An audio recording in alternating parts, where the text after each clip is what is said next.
আজকে থেকে মানে আজকের দিন থেকেই বিএনপি সরকারের কাউন্টডাউন শুরু হয়ে গেছে। আর আপনি ঠেকায় রাখতে পারবেন না। ভারত এমন ভাবে ল্যাং মারবে বাংলাদেশের এই মুসলেকা সরকারকে, এই ভাবে না তারা তাদের ভিত কাঁপিয়ে দিয়েছে। পালায় যাবে কোথায়?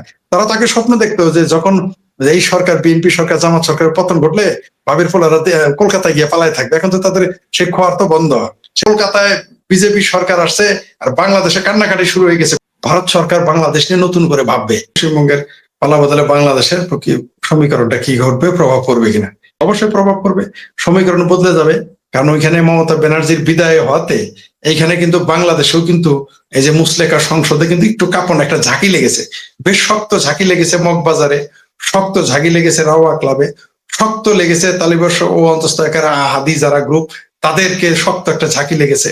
বুঝতে পারছেন? এই ঝাঁকি লাগতেই থাকে, ডাকসুতে ঝাঁকি লেগেছে, এইভাবে ঝাঁকিলা চামড়া নাই, পীরের দরবারে ঝাঁকি লেগেছে, হাটহাজারিতে ঝাঁকি লেগেছে, মিরপুর ডিওএইচএস এর ঝাঁকি লেগেছে, রিটায়ার্ড অফিসারদের ঝাঁকি লাগবে, এটাই স্বাভাবিক। জামাতের যত অফিস আছে, জামাতের যত দোকান আছে, সবগুলোই ঝাঁকি লেগেছে। বিস্ময়কর, এটা বুঝতেই পারলাম না। এরা বেদনায় কাতর হয়ে গেছে, নীল হয়ে গেছে। যাই হোক, সেটা অন্য বিষয়। অবশ্যই প্রভাব পড়বে, শুধু দেশে না, আন্তর্জাতিক ভাবে প্রভাব পড়বে। শুধু আন্তর্জাতিক নয়, দিল্লির মসনদেও এটা প্রভাব পড়বে, ঢাকার মসনদেও এটা প্রভাব পড়বে।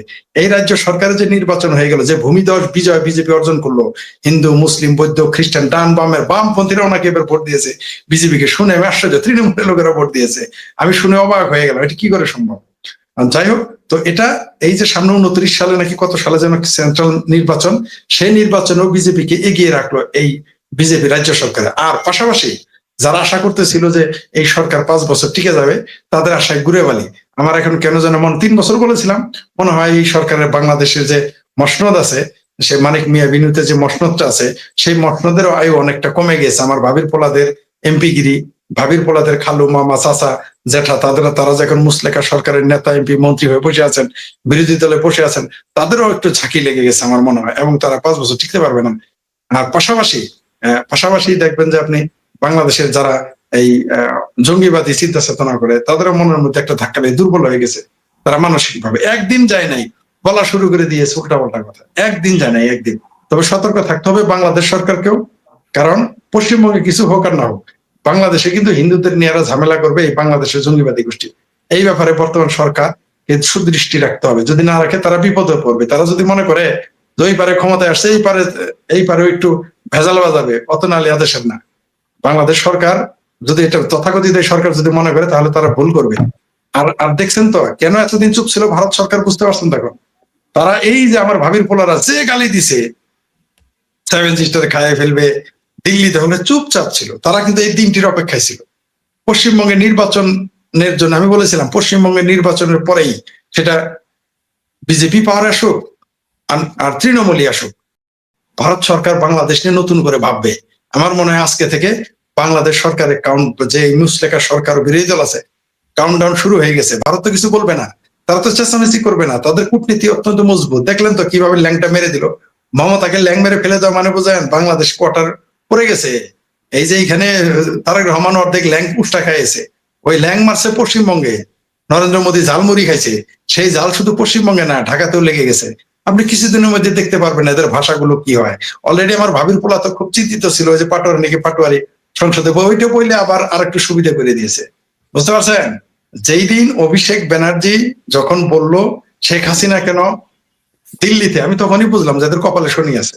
কারণ ভারতকে যে ভয় দেখানো হয়েছে, পশ্চিমবঙ্গের সরকার নীরব, যেভাবে বাংলাদেশ থেকে গালাগালি মোল্লারা, মিলিটারিরা, পুলিশেরা, রিটায়ার্ড আর্মি অফিসাররা, বাংলাদেশের রাজনীতিবিদেরা তুচ্ছতাচ্ছিল্য করেছে, বিশাল প্রভাব পড়েছে। সেটার ফলাফলই আপনি এটা দেখবেন। এখন বুঝতে পারছেন তো যে কত বড় ধাক্কা লেগেছে বাংলাদেশের বাঙ্গুদের। খুব কষ্ট হচ্ছে তারা। এমনকি সবচেয়ে হাস্যকর ব্যাপার, 2-1 আওয়ামী লীগেরও কষ্ট হচ্ছে। অপ্রিয় হলেও এই কথা সত্য, খুবই সত্য। অপ্রিয় হলেও 2-1 তারা ফেসবুকে পোস্টও দিয়ে ফেলেছে। 2-1 আওয়ামী লীগের, এমন না যেটা আপনাকে আমি বানিয়ে বলতেছি অনুমান করে, ফেসবুকে তারা পোস্ট দিয়েছে, তাদের বেদনার কথা ডাইরেক্ট ইনডাইরেক্ট জাহির করে ফেলেছে। এবং তারা আওয়ামী লীগের, কারণ আমি তো বিএনপির পোস্ট খুঁজি না, তাই না? আমি তো বিএনপির কোন নেতার পোস্টে আমি কখনোই ভুলেও যাই না, আমার সময়ই নাই এগুলো দেখার। তাদের তো বয়ান আমরা জানি কি হইতে পারে। আসলে এখন তারা একটু চাপে থাকবে যে এই মুহূর্তে পশ্চিমবঙ্গের যে মৌলবাদী শক্তি, মুসলিম জঙ্গিবাদ, আমি বলছি না পশ্চিমবঙ্গের মুসলমান জঙ্গিবাদ, যারা বিদেশি এজেন্টরা বসে আছে, তারা চাপের মুখে পড়ে গেছে। কারণ তারা এখন অনেক সুবিধা পাবেন। আপনি খেয়াল করেন পশ্চিমবঙ্গের রাজ্যে বঙ্গবন্ধুর খুনিরা পালিয়েছিল 20 বছর। আপনি এটা ভাবতে পারেন? ভাবা যায়? এখন পারবে? একটাও পারবে না। এখন বরং ওই যে যেগুলো বসে আছে না, এখন ওই যে ভাবির পোলা যারা ওই যে মাঝে মধ্যে যায়, তারা আর ভয়ে আর কলকাতার দিকে যাবে না, তারা দরকার দিল্লি টিকিট কেটে যাবে, ভুলেও আর কলকাতামুখী হবে না। তো জঙ্গিরা ওইখানে যাবে না। সীমান্তে যে সমস্যাগুলো ছিল, সীমান্তে যে যতই গল্প করেন, সীমান্তে যে ওই যে আসা যাওয়া হইতো বাংলাদেশ এবং পাকিস্তানের জঙ্গিদের, সেটা বন্ধ হয়ে গেল। পাকিস্তানের আইএসআই কার্যক্রম বন্ধ হয়ে গেল, কারণ তারা সীমান্তকে ব্যবহার করতে, এটা এয়ার টাইট থাকবে। এখন হয়তো গরু চুরি, মুরগি চুরি, কিছু ব্ল্যাক মার্কেটিং হতে পারে, কিন্তু জঙ্গিবাদ যাহাকে বলে, ইসলামিকবাদ, এগুলো বন্ধ হয়ে গেছে। এদের বুকে হলকুম কেঁপে উঠেছে। আপনার আমেরিকা থেকে একজন কান্নাকাটি করতেছে, সাংঘাতিক ইলিয়াস, আরেকজন ফ্রান্সে থেকে কান্নাকাটি করতেছে, তারপর বমি আমিন কাঁদতেছে, তারপর আর অস্ট্রেলিয়া থেকে একজন কাঁদতেছে, বাঙ্গু যারা ওইখানে আছে তারা কাঁদতেছে। বাংলাদেশেও দেখেন না, চিৎকার চেঁচামেচি, কান্নাকাটি শুরু হয়ে গেছে। কারণ কি? পশ্চিমবঙ্গে রাজ্য সরকার কে আসলো না গেল, এতদিন তো এত চিন্তা করে নাই কেউ, এখন কেন চিন্তা করে? তার মানে বোঝা গেল যে আমরা যেগুলো শুনেছি জামাতের সাথে লিঙ্ক ছিল, আন্তর্জাতিক লিঙ্ক ছিল, আইএসআই এর সাথে লিঙ্ক ছিল, এগুলো এখন বোঝা যাচ্ছে পরিষ্কার। কিন্তু এবার ব্যর্থ হয়ে গেছে, কারণ আমার অনুমান ছিল যে বিজেপি শুধুমাত্র হিন্দুরাই ভোট দেবে, কিন্তু কাকতালীয় এবং আশ্চর্যের ব্যাপার, আমাকে খোদ বিজেপির নেতারা জানিয়েছে, কর্মীরা একেবারে প্রখ্যাত, দুই একজন প্রখ্যাত এবং অখ্যাতরাও জানিয়েছে, পাশাপাশি যারা ফিল্ডে কাজ করে বিজেপির নেতা কর্মী, তারাও আমাকে জানিয়েছে এবার নাকি মুসলমানরা ভোট দিয়েছে। ভারত সরকার কখনোই বিএনপি সরকারের প্রতি খোশ ছিল না, ওগুলো ভারতের কূটনৈতিক চাল। তারা অপেক্ষা করে, বললাম যে আজকের দিন থেকে দেখেন ভারতের সাথে বাংলাদেশে কি সম্পর্ক হয়। তারা আজকের দিনটার জন্য অপেক্ষা করতেছিল, এই নির্বাচনের জন্য অপেক্ষা করতেছিল। পশ্চিমবঙ্গে না হয় যদি এই নির্বাচনটা যদি আগে হয়ে থাকতো, তাইলেও দেখতেন ভারত কেন এই সরকারের উপরে খোশ থাকবে, আমাকে বুঝায় বলেন। তারা বিএনপি যত কিছুই করুক, বিএনপি কে কেন বিশ্বাস করবে ভারত সরকার? যে যিনি যখন ক্রাউন প্রিন্স ছিলেন তখনই 10টা অস্ত্র ঢুকাইছিলেন, তাইলে এখন তিনি প্রধানমন্ত্রী, তিনি কি করতে পারেন? তার বিরোধী দল কারা? তার সরকারি বিরোধী দল জামাত, তার ভাবির পোলারা কারা সংসদে বসে আছে, যারা বলে গণতন্ত্রের কবর রচনা করবে, যারা বলে বাংলাদেশে এখনো প্রতিদিনই মিছিল হয় যে ভারত ভেঙে ফেলবে। তো এই সরকারের আমলে এগুলো কথা আপনাকে বিশ্বাস করবে? কেন ভারত খোশ থাকবে? ভারত কখনো এই সরকারের উপর খোশ ছিল না, থাকার প্রশ্নই আসে না। কেন থাকবে? বললামই তো যে আজকে থেকে দেখবেন রূপটা কি হয়। আজকে থেকেই ভারত সরকারের স্বরূপ দেখতে পারবে বর্তমান এই আমাদের যে জাতীয় ভাই আর কার্ড রহমানের সরকার। আজকে থেকে আজকে থেকে বলুক না দেখি, কালকে তো বিজেপি মানে 2-1 দিনের মধ্যে বিজেপি রাজ্য সরকারটা মানে তারা ক্ষমতা নিবে, ক্ষমতাটা নিতে দেন, তারপরে বলতে বললেন একদিন যে ভারত দখল করবেন, 7 সিস্টার খান বলতে বললেন। দেখেন তার আগে কিন্তু কুমির আর বাঘ, সিংহ, ভাল্লুক, সাপ সীমান্তে কিন্তু ছেড়ে দিছে, বুঝতে পারছেন? তার আগে এই মমতা ব্যানার্জি যাওয়ার আগে। তো এখন যারা আসবে এখন বলতে বললেন। আরে কেন খোশ থাকবে? খোশ থাকলে তো কেন বিশ্বাস করে? আপনি কি ভারতের এত বোকা মনে করেন? আপনি ভারতকে এতই বোকা মনে করেন আপনি যে বিএনপি কে বিশ্বাস করতে যাবে? খায় দেওয়ার কাম নাই। আর পুরো পাকিস্তানের ঘাঁটি বানাইবে, পুরো বাংলাদেশটাকে পুরো পাকিস্তান বানাইবেছে, তাকে বুঝি বিশ্বাস করবে? এত পাগল হয়েছে? আরে ভাই, আওয়ামী লীগের কতটুকু বিশ্বাস করে সেটা আগে দেখেন। খোদ আওয়ামী লীগেরই বিশ্বাস করে কতটুকু সেটা আপনি খোঁজ দেন। আর বিএনপি জামাতের ভারতের হিন্দুরা ভারত সরকার আওয়ামী লীগেরই কিছু কিছু সময় বিশ্বাস করে ফেলে, আর ওই জামাত বিএনপি সরকারের বিশ্বাস করবো, আমার ভাবির পোলাদের বিশ্বাস করবো, যারা ক্ষমতায় বসার আগেই বসে 7 সিস্টার খাই ফেলবে, দিল্লি দেওয়া করবে, তাদের বিশ্বাস করবে। ভারত এত পাগল হয়ে গেছে। ভারতের বলছি তো, ভারত এমন ভাবে ল্যাং মাপে বাংলাদেশের এই মুসলেগা সরকারকে, এইভাবে না তারা টের পাইলো কি করছে, তাদের ভিত কাঁপিয়ে দিয়েছে। পালায় যাবে কোথায়? তারা তাকে স্বপ্ন দেখতো যে যখন এই সরকার, বিএনপি সরকার, জামাত সরকারের পতন ঘটলে ভাবির ফোলারা কলকাতায় গিয়ে পালায় থাকবে। এখন তো তাদের সেই খোয়ার তো বন্ধ, সেই খোয়ার শেষ। জ্বালায় প্রথমে কি করছে জানেন? যে এরা পালায় যাবে কোথায়, সেই খোয়ারটাতে সেই খোয়ারে তারা মরিচের গুঁড়া দিয়ে দিছে, সেখানে মরিচ পোড়া দিছে যাতে আর সেখানে যাইতে না পারে। এটা আস্তে আস্তে ভারত আসতেছে। এবং এই সরকারকে আপনি, অজিত দোভালকে আপনি কি মনে করেন? জয় শঙ্করজিকে আপনি কি মনে করেন? নরেন্দ্র মোদীর কূটনৈতিক ক্ষমতা আপনি কি মনে করেন? অজিত দোভালকে আপনি, তারপরে আমরা গৃহমন্ত্রীকে আপনি, অমিত শাহকে আপনি কি মনে করেন? এত বোকা মনে করেন এই তারেক রহমানকে বিশ্বাস করবে? খায় দেওয়ার কোনো কাম নাই, তাই না? মমতা ব্যানার্জি নিজে বিশ্বাস করে নাকি? আপনি আমাকে বলেন, মমতা ব্যানার্জি খোদ তারেক রহমানকে বিশ্বাস করে নাকি?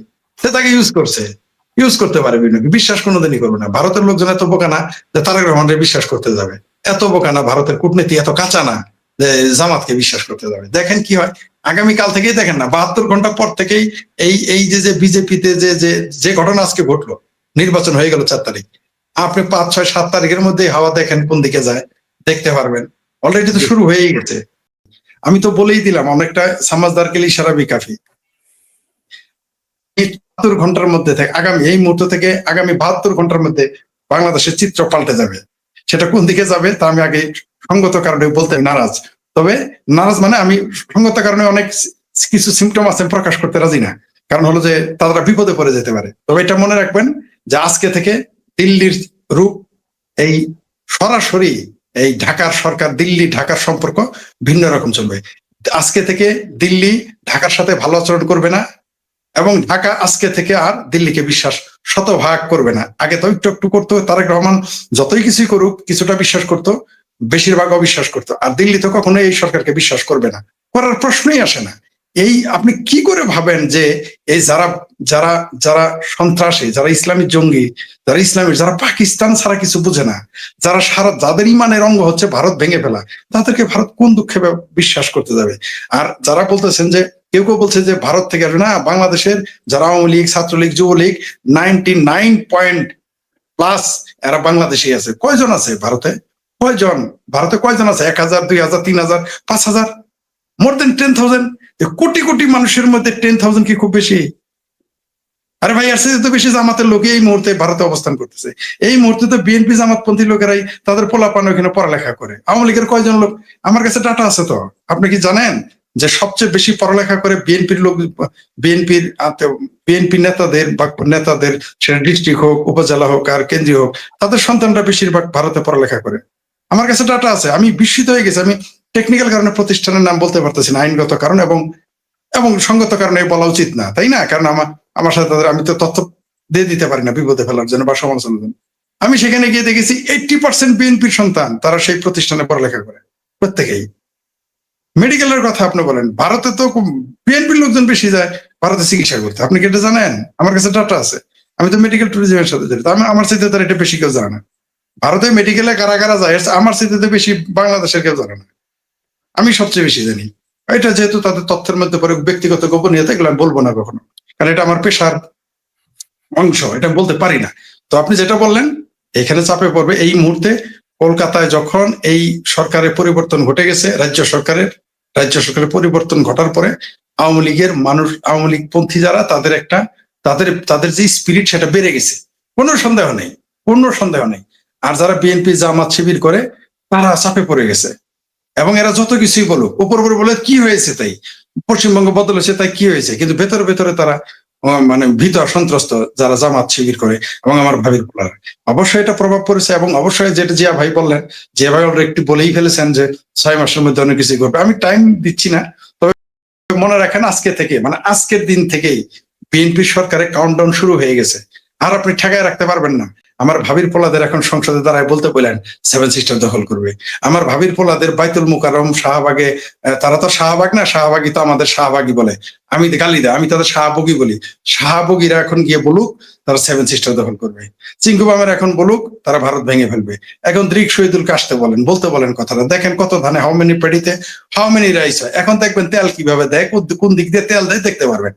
ডিজেল কালকে থেকে আপনি নিয়েন, আপনি ভারতের বিরোধিতা করে আগামীকাল থেকে ডিজেল আপনি নিয়েন, আগামীকাল থেকে শেখ হাসিনার বিরোধিতা করে আওয়ামী লীগের এমপিদের জেলে উঠায় আপনি দেখেন। ভারত এতদিন চুপ ছিল কারণ এই তাদের জন্য বিরাট হেডেক ছিল। এই পশ্চিমবঙ্গের নির্বাচন ভারত কেন্দ্রীয় সরকার, বিশেষ করে বিজেপি সরকারের জন্য বিরাট একটা হেডেক ছিল। মানে শেখ হাসিনার চাইতে তাদের হেডেক এটা বেশি। শেখ হাসিনা বর্তমান ভারতীয় সরকারের জন্য হেডেক না, কিন্তু তাদের জন্য পশ্চিমবঙ্গ হেডেক ছিল। শেখ হাসিনা হচ্ছেন পুরো ভারতের সরকারের জন্য প্রবলেম বা সুবিধা বা অসুবিধা, আর পশ্চিমবঙ্গের রাজ্য ছিল বিজেপির জন্য সুবিধা অসুবিধা। সেই জন্য বিজেপি সরকার এতদিন চুপ ছিল। এখন দেখতে পারবেন কি আচরণটা কালকে থেকে, যেটা আমাদের আপনিও যেটা অনুমান করলেন, জিয়া ভাই যেটা বললেন, যে স্যারও যেটা বলছেন যে এখন মিছিল আপনি দেখতে পারবেন কিছু কিছু কিছু কিছু না। এখন মোরালি তারা ভেঙে পড়বে। এই যারা যারা এখন ক্ষমতায় আছে তারা ভেঙে পড়বে। আর আওয়ামী লীগ, ছাত্রলীগ, যুবলীগ, কৃষক লীগ এরা মাঠে নামবে, কোনো সন্দেহ নাই মাঠে নামবে। কারণ এখন তো তাদের, আমি বললাম তো, এরা যে পালিয়ে যাবে, কোথায় যাবে পালিয়ে? এই যে বিএনপি লোকেরা জামাতেরা জাহাজে চড়ে যাবে, এয়ারপোর্ট তো বন্ধই থাকবে। এয়ারপোর্ট যেভাবে পাহারা দিয়েছিল আমার ভাবির পোলারা, ছাত্রলীগও তো ওইভাবে পাহারা দিবে। আজকে আইনমন্ত্রীর বয়ান শুনেছেন তো? আমি ভাবতেই পারি না কত বড় বদমাইশ হলে এই কথা বলে। এটা কিন্তু তার জন্যই বুমেরাং হবে, আত্মঘাতী। আমার মনে হয় স্যারও এটা শুনেছেন। আইনমন্ত্রী বলেছে যে এই দেশে নাকি মব হয়েছে, সেটা নাকি জনগণের প্রতিক্রিয়া। এই কথা বলে কিন্তু আগামীতে ছাত্রলীগ, যুবলীগ, কৃষক লীগ যে মব করবে বা সাধারণ জনগণ মব করবে সেটা কিন্তু বৈধতা দিয়ে দিল। এই আইনমন্ত্রী মাথায় তো ঢুকলো না, আমাদের মতো ছোট মাথায় ঢুকে। মানে আওয়ামী লীগের সামনে এত দুর্বল দল, খেলোয়াড় আমি ভাবতেই পারি না। আওয়ামী লীগের হাতে ট্রাম্প কার্ড দিয়ে দিচ্ছে আজকে।